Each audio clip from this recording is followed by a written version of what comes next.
చూసారా, నేను సిద్ధం అని జగన్మోహన్ రెడ్డి గారు 1000 కోట్లు ఖర్చు పెట్టారట. ఎక్కడ చూసినా ప్రతి పోల్కి, ప్రతి స్ట్రీట్ లో లక్షలు పోస్టర్స్, 1000 కోట్లు ఖర్చు పెట్టి. ఇది ప్రజాధనం దుర్వినియోగం కాదా?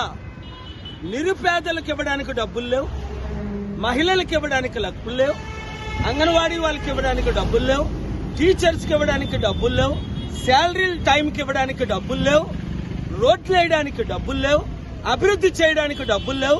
10 లక్షల కోట్లు అప్పు చేసి వీళ్ళిద్దరూను రాష్ట్రాన్ని, దేశానికి అమ్మేశారు.